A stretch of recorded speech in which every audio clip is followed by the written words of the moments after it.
మనం అందరం కూడా ఈరోజు ఇక్కడ ఏకమయ్యాం. ఈరోజు నేను మీ అందరితో కూడా పంచుకునే కొన్ని విషయాలు నా మనసు నుంచి కూడా వస్తూ ఉన్నాయి. ఎప్పుడు ఊహించని విధంగా, ఎప్పుడు జరగని విధంగా, రాష్ట్రంలో ఎప్పుడు చూడని విధంగా మనలో ఏ ఒక్కరైనా కూడా తలెత్తుకొని తిరిగే విధంగానే పాలన సాగింది. రాష్ట్ర చరిత్రలో ఎప్పుడు జరగని విధంగా ఏకంగా 99% మేనిఫెస్టోలో చెప్పిన హామీలను అమలు చేసి ప్రతి ఇంటికి కూడా ఆ మేనిఫెస్టోను తీసుకొని పోయి, అక్క మీరే టిక్కు పెట్టండి, ఇదిగో మా మేనిఫెస్టో, ఎన్నెన్ని జరిగాయి, ఏమేమి జరిగాయి అని మీరే టిక్కు పెట్టండి అని చెప్పి వారి చేతికే మేనిఫెస్టో ఇచ్చి వారి చేతనే టిక్కు పెట్టించి మరీ వారి ఆశీస్సులు తీసుకుంటూ ప్రతి గడప తిరిగిన పరిస్థితుల మధ్య ఈరోజు కలుస్తూ ఉన్నాం.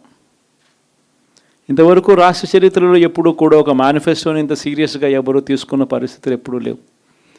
ఎన్నికలప్పుడు ఏదో పెద్ద పెద్ద బుక్కులు ప్రింట్ చేసేవాళ్ళు, పెద్ద పెద్ద మాటలు చెప్పేవాళ్ళు. ఎన్నికలు అయిపోయిన తర్వాత మేనిఫెస్టోలు చెత్తబుట్టలో పడేసే పరిస్థితి. మొట్టమొదటిసారిగా రాష్ట్ర చరిత్రలో ఎప్పుడు జరగని విధంగా ఒక ముఖ్యమంత్రి కార్యాలయానికి వస్తే మేనిఫెస్టో కనిపిస్తుంది. కలెక్టర్ కార్యాలయంలోకి వెళ్తే అక్కడ కలెక్టర్ కార్యాలయంలో మేనిఫెస్టో కనిపిస్తుంది. ఏ డిపార్ట్మెంట్కి వెళ్ళినా కూడా ఆ డిపార్ట్మెంట్లలో హెచ్ఓడీలు కానీ, సెక్రటరీలు కానీ ఎక్కడికి వెళ్ళినా కూడా వాళ్ళ కార్యాలయాలలో మన మేనిఫెస్టో కనిపిస్తుంది. ప్రతి డిపార్ట్మెంట్కు, ప్రతి కలెక్టర్కు ఈ మేనిఫెస్టో పెట్టి ఇదే మన ఎజెండా, ఈ ఎజెండా ఆధారంగానే పాలన సాగుతుంది అని వారందరినీ కూడా మొట్టమొదటి రోజు నుంచి కూడా సమాయత్తం చేసి ఏకంగా 99% హామీలను అమలు చేసి గర్వంగా, సగర్వంగా తలెత్తుకొని మళ్ళీ ప్రజల దగ్గరికి వెళ్ళి ఓట్లు అడిగే పరిస్థితులకి మొట్టమొదటిసారిగా ప్రభుత్వం అడుగులు వేసింది ఈ మన 5 సంవత్సరాల కాలంలోనే. నిజంగా ఇది జరిగినప్పుడు, చూసినప్పుడు నిజంగా ఆశ్చర్యం అనిపిస్తుంది. ఎప్పుడు చూడని విధంగా ఏకంగా 2,70,000 కోట్ల రూపాయలు, ఎప్పుడు జరగలే ఇది. ఏ పథకం ఎప్పుడు ఇస్తామో, ఏ నెలలో ఇస్తామో ఏకంగా క్యాలెండర్ ముందే ప్రకటించి, ఆ సంవత్సరానికి సంబంధించిన క్యాలెండర్ ముందే ప్రకటించి, ఆ నెల వచ్చేసరికి ఆ బటన్ నొక్కడం, నా అక్క చెల్లెమ్మల కుటుంబాల ఖాతాలకు నేరుగా వెళ్ళిపోవడం ఎప్పుడు జరగల. నిజంగా ఒక్కొక్కసారి అనిపిస్తుంది, ఏమయ్యాయి ఆ ప్రేమలు, ఏమయ్యాయి ఆ ఆప్యాయతలు అని ఒక్కొక్కసారి అనిపిస్తుంది. 66 లక్షల మంది పెన్షన్లు తీసుకుంటా ఉన్న అవ్వాతాతలు, మనం అధికారంలోకి రాకమునుపు పెన్షన్ కేవలం 1000 రూపాయలు, ఎన్నికలకి 2 నెలల ముందు వరకు కేవలం 1000 రూపాయలు. మనం ఏకంగా దాన్ని 3,000 రూపాయలకు పెంచుకుంటూ పోయాం. అప్పట్లో 39 లక్షలు మాత్రమే పెన్షన్దారులు, 66 లక్షలకు పెంచుకుంటూ పోయాం. ఏ ఒక్కరిని కూడా పక్కన పెట్టండి అనే మాట నోట్లో నుంచి రాలేదు. ఏకంగా 66 లక్షల మందికి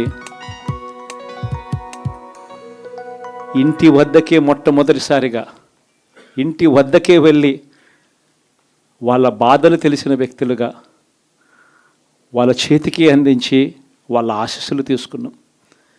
మరి ఏమయ్యాయి ఆ 66 లక్షల మంది అవ్వాతాతలు, ఆ వికలాంగులు, ఆ వితంతువులు, అక్క చెల్లెమ్మలు, వారి ఆప్యాయతలు, ప్రేమలు ఎప్పుడు జరగని విధంగా 54 లక్షల మంది తల్లులకు కేవలం మీ పిల్లలకు బడులకు పంపించండి చాలు, మీ పిల్లలు గొప్పగా చదవాలి, మీ పిల్లలకు మంచి భవిష్యత్తు ఉండాలి అని 54 లక్షల మంది అమ్మలకు అమ్మఒడి మరి ఏమయ్యాయి వాళ్ళ ప్రేమలు, వాళ్ళ ఆప్యాయతలు? ఏకంగా 53,58,000 మంది రైతన్నలకు ఇంతకుముందు ఎప్పుడు జరగల. పెట్టుబడి సమయం వచ్చేసరికి రైతన్నలకు పెట్టుబడి సహాయంగా రైతు భరోసా ఇచ్చే కార్యక్రమం. ఇప్పుడు చూడని విప్లవాత్మక మార్పులు వ్యవసాయ రంగంలో. మరి ఏమయ్యాయి వారి ప్రేమలు, వారి ఆప్యాయతలు అంటే అది తెలియదు. ఏకంగా 1,05,00,000 మంది అక్క చెల్లెమ్మలకు 0 వడ్డీ క్రమం తప్పకుండా ప్రతి సంవత్సరం వారికి అండగా నిలబడుతూ చేశాం.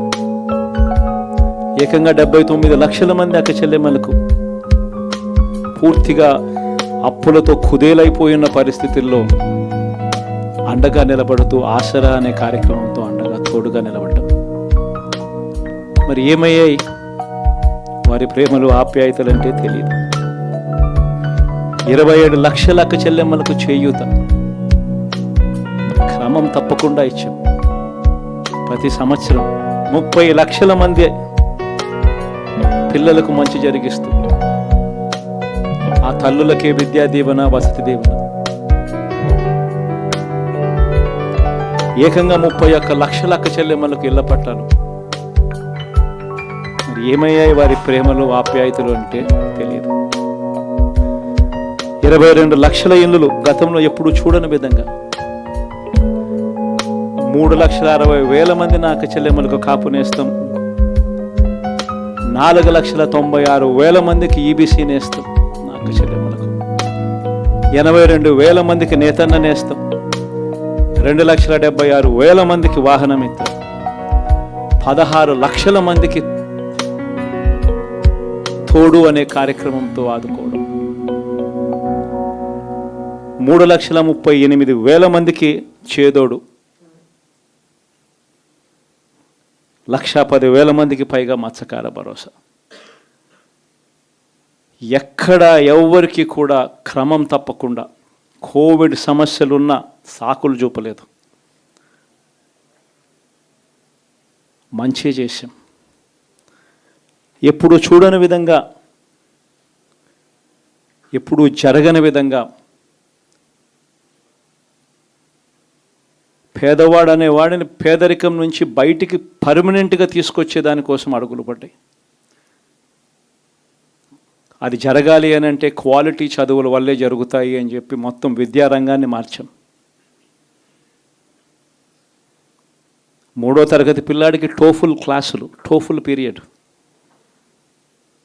ఇంగ్లీష్ మీడియం బడులు, 6వ తరగతి నుంచే ఐఎఫ్పీలు, 8వ తరగతి పిల్లల చేతుల్లో ట్యాబులు. ఇప్పుడు చూడలేదు ఇవన్నీ, ఇప్పుడు జరగల. వైద్య రంగంలోనూ కూడా అలాంటి మార్పులే. ఏకంగా 25 లక్షల దాకా ఆరోగ్యశ్రీని విస్తరించాం. 1,050 ప్రొసీజర్లు ఉంటే 3,300 ప్రొసీజర్లకు తీసుకొని పోయాం. ఆరోగ్యశ్రీయే కాదు, ఆరోగ్య ఆసరా దగ్గర నుంచి గ్రామ స్థాయిలో విలేజ్ క్లినిక్ దగ్గర నుంచి ప్రతి పేదవాడికి తోడుగా ఉండడం. ఎప్పుడు జరగలేదు ఈ మార్పులు. ఏకంగా 54,000 మంది డాక్టర్లు, నర్సులు, పారామెడిక్స్ రిక్రూట్మెంట్ గవర్నమెంట్ హాస్పిటళ్లలో చేసి ప్రతి పేదవాడికి అండగా ఉండడం. వ్యవసాయంలో కూడా విప్లవమే. ఏకంగా ఆర్బీకేలు చేయి పట్టుకొని నడిపిస్తూ గ్రామ స్థాయిలో కనిపించాయి. విద్య, వ్యవసాయం, వైద్యం, సామాజిక న్యాయం,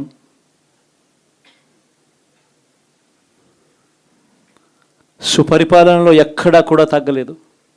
మొట్టమొదటిసారిగా గ్రామ స్థాయిలో గ్రామ స్వరాజ్యానికి అర్థం చెప్పాం. లంచాలు, వివక్ష లేని పాలన ఇవ్వగలుగుతారా అని అంటే ఎప్పటికీ క్వశ్చన్ మార్క్గా ఉన్న పరిస్థితుల్లో లేదు, కాదు, లంచాలు, వివక్ష లేని పాలన సాధ్యమే అని చెప్పి మొట్టమొదటిసారిగా చూపించింది ఈ 5 సంవత్సరాల పాలనలోనే. ప్రతి పథకము డోర్ డెలివరీ చేసాం. ఇంటి వద్దకే పాలన అన్నదానికి అర్థం తీసుకొచ్చాం. మహిళా సాధికారతకు ఈ మాదిరిగా చేయగలుగుతాము అని చెప్పి అర్థం చూపించాం. ఇవన్నీ సంస్కరణలు. ఏ అక్క చెల్లెమ్మ బయటికి వెళ్ళినా కూడా ధైర్యంగా పోయే పరిస్థితి. ఫోన్లో దిశ యాప్ ఇలా 5 సార్లు ఊపితే చాలు 10 నిమిషాల్లో పోలీస్ వచ్చి అక్క ఏమైంది అనే పరిస్థితి. గ్రామంలోనే మహిళా పోలీస్. ఇప్పుడు చూడలేదు ఇవన్నీ. మరి ఇలాంటి గొప్ప మార్పులు, సంస్కరణలు ఇన్ని జరిగాక ఇప్పుడు చూడని పాలన ఈ మాదిరిగా ఇచ్చిన తర్వాత మరి ఎందుకు ఈ మాదిరిగా రిజల్ట్స్ వచ్చాయి? కనీసం ఇవేవి చేయకపోయిందంటే సరేలే ఇవన్నీ చేయలేదు కాబట్టి ప్రతిపక్షంలో కూర్చుంటున్నాము అనే దానికి అర్థం ఉండేది, ఇంత బాధ కూడా ఉండేది కాదు. కానీ ఇన్ని చేసిన తర్వాత, ఎప్పుడు చూడని మార్పులు తీసుకొచ్చిన తర్వాత ఇటువంటి రిజల్ట్ చూసినప్పుడు నిజంగా బాధ అనిపిస్తుంది. ఇంత జరిగిన తర్వాత కూడా ఏకంగా 40% ఓటు షేర్తో ఈరోజు ప్రతిపక్షంలో ఉన్నాం. ఇంత జరిగిన పిమ్మట కూడా ఈ రోజుకి కూడా మనం చేసిన మంచి ఎక్కడికి పోలేదు. మనం చేసిన మంచి ఈ రోజుకి కూడా ప్రతి గడపలోనూ కనిపిస్తుంది, ప్రతి కుటుంబానికి తెలుసు. ఇంతకుముందు గతంలో ఎప్పుడు జరగని విధంగా నా కుటుంబానికి, నా ఇంటికి మంచి జరిగింది, అది వైఎస్ఆర్సీపీ పాలనలోనే జరిగింది అన్నది ప్రతి ఇంటికి తెలుసు. ఆ చేసిన ఆ మంచి ఎక్కడికి పోలేదు. ఆ మంచి ఎప్పటికీ మనకు శ్రీరామ రక్షగానే బ్రతికే ఉంటుంది. మనం చేసిన ఆ మంచి బ్రతికే ఉంది. విశ్వసనీయతకు అర్థం చెబుతూ జగన్ ఏదైనా చెప్పాడు అని అంటే మాట తప్పడు, మాట మీద నిలబడతాడు, మాట తప్పని పాలనే తాను ఇచ్చాడు అన్న విశ్వసనీయతకు అర్థం చెబుతూ మనం అందించిన పాలన కూడా ప్రజలు మర్చిపోరు. ఈరోజు కూడా ఈరోజు ప్రతిపక్షంలో ఉన్నా కూడా నేను చెప్తా ఉన్నా, గర్వంగా కూడా చెప్తా ఉన్నా, ఈరోజుకి కూడా జగన్ అబద్ధాలు ఆడడు, జగన్ మోసం చేయడు. మళ్ళీ చంద్రబాబు చెప్పిన మాదిరిగానే అంతకన్నా ఎక్కువ అబద్ధాలు మనం చెప్పుంటే బాగుండేదేమో, ఆ 10% మనతోనే నిలిచి ఉండేవాళ్ళేమో, అలా చేసుంటే బాగుండేదేమో అని చెప్పి కూడా చాలామంది కనిపించవచ్చు కూడా. మరీ జగన్ ముక్కుసూటి మనిషి, మరీ జగన్ రాజకీయాలలో మరీ నిజాయితీగా ఉంటాడు, ఇంత నిజాయితీగా ఉండడం కరెక్ట్ కాదేమో అని. కానీ ఒకటే చెప్తా ఉన్నా, ఓడిపోయిన పర్వాలా, అధికారం కోసం అబద్ధాలు చెప్పడం, అధికారం కోసం మోసం చేయడం ధర్మం కాదనే, న్యాయం కాదనే జగన్ ఎప్పుడు నమ్ముతాడు. 2014లో కూడా ఇదే నమ్మాను. సాధ్యం కానిది సాధ్యం కాదు అని నేను చెప్పాను. చంద్రబాబు నాయుడు ఏమో వ్యవసాయ రుణాలు మాఫీ దగ్గర నుంచి అన్నీ కూడా చేస్తానని చెప్పి, ఆ తర్వాత మళ్ళీ 2019 వచ్చేసరికి చేయక ప్రజలు రెట్టించిన ఉత్సాహంతో మళ్ళీ మనల్ని తీసుకొచ్చారు. మళ్ళీ ఈరోజు కూడా అదే జరుగుతుంది. 2029 వచ్చే నాటికి వచ్చేసరికి చంద్రబాబు నాయుడు చెయ్యని హామీలను, మోసం చేసిన పరిస్థితులను ప్రజలు ఏ స్థాయిలో గుర్తుపెట్టుకొని మళ్ళీ మనల్ని ఆశీర్వదిస్తారు అని అంటే, చంద్రబాబు నాయుడుకు సింగిల్ డిజిట్లలోనే నెంబర్స్ వచ్చే పరిస్థితి కూడా ఆ రోజు కూడా దూరంగా లేదు. ఇది వాస్తవం. ఈరోజు మనం చేసిన మంచి ఎక్కడికి పోలేదు. మనం విశ్వసనీయతతో చేసిన రాజకీయాలు కూడా ఎక్కడికి పోలేదు. ప్రజలకు మళ్ళీ దగ్గరయ్యే కార్యక్రమాలు, ప్రజలకు తోడుగా ఉండే కార్యక్రమాలు, ప్రజల తరపున పోరాటం చేసే కార్యక్రమాలు కూడా జరుగుతాయి. అసెంబ్లీలో బహుశా మనం చేయగలిగింది తక్కువే ఉంటుంది, ఎందుకంటే మనకు వచ్చిన సంఖ్యాబలం కూడా చాలా తక్కువే. పైగా కౌరవ సామ్రాజ్యం లేకపోతా ఉన్నాం. ఏకంగా స్పీకర్ పదవికి తీసుకోబోయే వ్యక్తి ఎంత సిగ్గు లేకుండా సోషల్ మీడియాలో వైరల్ అవుతూ ఉంది వాళ్ళు మాట్లాడుతూ ఉన్న మాటలు. ఒకడంటాడు జగన్ ఓడిపోయాడు ఇంకా చనిపోలేదు అని ఒకడు అంటాడు, ఇంకా చావలేదు అని ఒకడు అంటాడు, ఇంకొకడు అంటాడు చచ్చేదాకా కొట్టాలి అని ఇంకొకడు అంటాడు. నిజంగా ఇలాంటి కౌరవ సామ్రాజ్యంలోకి మనం పోతా ఉన్నాం. ఆ వ్యక్తి ఇప్పుడు స్పీకర్ కాబోతున్నాడట. ఇలాంటి పరిస్థితుల మధ్య ఆ కౌరవ సామ్రాజ్యంలో అసెంబ్లీలో ఏదో మనం చేయగలుగుతామని చెప్పి నాకైతే నమ్మకం లేదు. కానీ పాపాలు పండే కొద్దీ ప్రజలతో కలిసి ప్రజల మధ్య నిలబడి పోరాటం చేసే కార్యక్రమాలు అయితే రాబోయే రోజుల్లో ముమ్మరంగా స్పీడ్ అందుకుంటాయి. అదే జగన్ పరిపాలనలో కులం చూడలేదు, మతం చూడలేదు, ప్రాంతం చూడలేదు, చివరికి ఏ పార్టీకి ఓటు వేశారని కూడా చూడలేదు. ప్రతి పథకాన్ని డోర్ డెలివరీ చేయించాడు జగన్, మన వైఎస్ఆర్ కాంగ్రెస్ పార్టీ. కానీ ఈరోజు కేవలం వాళ్ళ పార్టీకి ఓటు వేయలేదు అన్న ఒకే ఒక్క కారణంతో ఏకంగా మనుషులను కొడతా ఉన్నారంటే, ఆస్తులను ధ్వంసం చేస్తూ ఉన్నారు అని అంటే, ఓటు వేయని వారిని అవమానిస్తూ ఉన్నారు అని అంటే, నిజంగా ప్రతి గ్రామంలోనూ ఇంత అన్యాయంగా వ్యవహరిస్తున్నారు అని అంటే, శిశుపాలని పాపాలు పండడం చాలా వేగంగా పడతా ఉన్నాయి. పాపాలు పడ్డే కార్యక్రమాలు ఎప్పుడు చూడల. మన పరిపాలనలో, మీ జగన్ పరిపాలనలో ఏకంగా మేనిఫెస్టో అన్నది ప్రతి గవర్నమెంట్ అధికారి ఆఫీస్లో కనిపించేది. కలెక్టర్ల కార్యాలయాల్లో మొదలు పెడితే సెక్రటరీల కార్యాలయాల దగ్గర నుంచి, హెచ్ఓడి కార్యాలయాల దగ్గర నుంచి ముఖ్యమంత్రి కార్యాలయాల్లో మన మేనిఫెస్టో కనిపిస్తూ ఉంటే, కనిపించే పాలన మనదైతే, ఇప్పుడు హోర్డింగులు పెడుతున్న రెడ్ బుక్ అని హోర్డింగులు పెట్టి, ఆ రెడ్ బుక్లో కక్ష సాధింప చేయబోయే అధికారులు ఎవరు, ఎవరిని కొట్టాలి, ఎవరిని నాశనం చేయాలి అని చెప్పి ఏకంగా పేర్లు రాసి రెడ్ బుక్ అని చెప్పి దాన్ని ప్రకటించి ఏకంగా హోర్డింగులు పెట్టి, ఆ రెడ్ బుక్ అనేది ఏదో ఘనకార్యం చేస్తూ ఉన్నట్టుగా ఆ రెడ్ బుక్స్లో ఉన్న పేర్లన్నింటినీ కూడా మేము వాళ్ళని కొడతాము, వాళ్ళని చంపుతాము, వాళ్ళ మీద అఘాయిత్యాలు చేస్తాము, అన్యాయాలు చేస్తాము అని చెప్పి ఏకంగా నిస్సిగ్గుగా దౌర్జన్యం చేస్తూ ఉన్న పరిస్థితులు కనిపిస్తూ ఉన్నాయి. శిశుపాలని పాపాలు వేగంగా పడుతూ ఉన్నాయి. మొట్టమొదటిసారిగా కేంద్రంలో కేవలం 272 స్థానాలకు 273 స్థానాలకు గాను మెజారిటీ రావాలనంటే 240 స్థానాలకి వచ్చి ఆగిపోయింది బీజేపీ.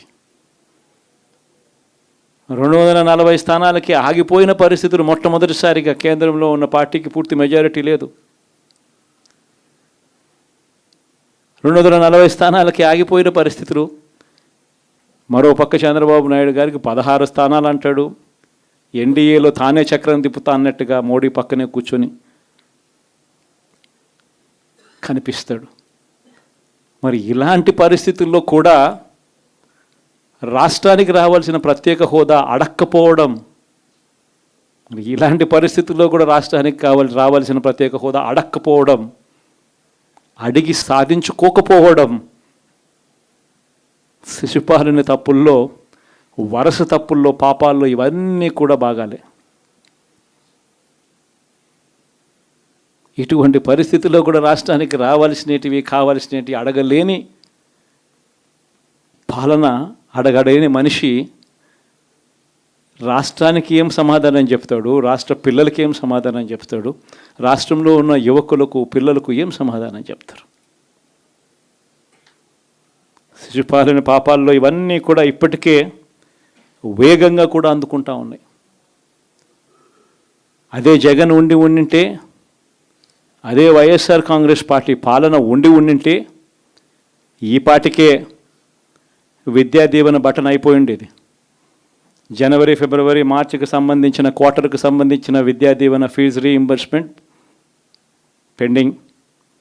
అదే జగన్ ఉండింటే ఏప్రిల్లో ఇవ్వాల్సిన Vasathi Deevena first instalment pending.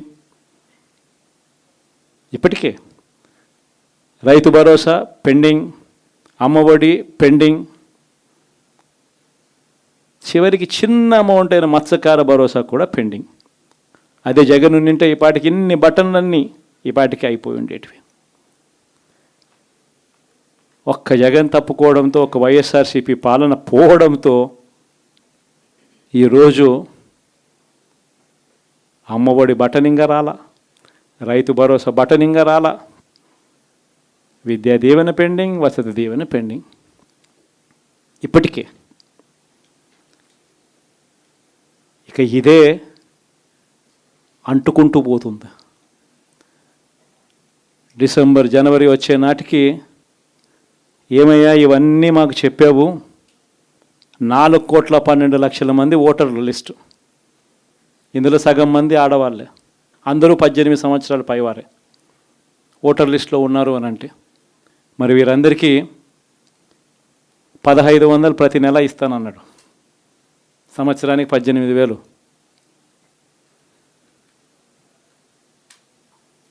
ఇందులో పెన్షన్లు తీసుకునే వాళ్ళు ఒక 30 లక్షల మందిని బహుశా ఆడవాళ్ళకి పక్కన పెట్టినా కూడా 60 సంవత్సరాల పైన ఉన్న వాళ్ళు అని పక్కన పెట్టినా మిగిలిన 1,80,00,000 మంది ఎదురు చూస్తున్నారు. అప్పుడే చంద్రబాబు వచ్చేసాడు, చాలా రోజులు అయిపోయింది, ఇంతవరకు మాకు రావాల్సిన 1,500 నెల నెల ఇస్తానన్న 1,500 ఇంకా రాలేదేమో అని చెప్పి రైతులు ఎదురు చూస్తూ ఉన్నారు. 20,000 పెట్టుబడి సాయంగా ఇస్తానన్నాడు, అది ఏమవుతుందని. దాదాపు 1,000,000 మంది పిల్లలు పైగా ఉంటారు, బళ్ళకు పోయే పిల్లలందరికీ ఇస్తామన్నాడు. అమ్మఒడి కింద వాళ్ళ పథకం ఏదైతే నేను దాని కింద 15,000 అని చెప్పి ఆ తల్లులకు 15,000 కోట్లు, దానికి వెయిట్ చేస్తూ ఉన్నారు. ఇవన్నీ వెయిట్ చేస్తూ ఉన్నారు. ఇవన్నీ ఏవి కూడా అడుగులు ముందును పడని పరిస్థితి. ఇవన్నీ కూడా డిసెంబర్, జనవరికి వచ్చేసరికి అన్నీ కూడా ఊపందుకుంటాయి, వేడందుకుంటాయి. హనీమూన్ పీరియడ్ అనేది ఆగిపోతుంది. వైఎస్ఆర్ కాంగ్రెస్ పార్టీ చేయాల్సిన పనులు చెప్తా ఉన్నా. ఈ ఓడిపోయాము అన్న ఈ భావన మనసులో నుంచి తీసేయండి. మనం చేసిన మంచి ప్రజల్లో ఇంకా ఉంది, ప్రతి ఇంట్లో గుర్తుంది, ప్రతి కుటుంబంలోనూ మనం చేసిన మంచి ఎక్కడికి పోలేదు. ప్రతి ఇంటికి మనం తలెత్తుకొని పోగలుగుతాం, తల దించుకొని కాదు, చెప్పిన పని చేయక కాదు, చెప్పిన పని చేసి తలెత్తుకొని పోగలుగుతాం ప్రతి ఇంటికి కూడా. మనం కేవలం చంద్రబాబు నాయుడు ప్రలోభాలకు మోసపోయిన పరిస్థితుల మధ్య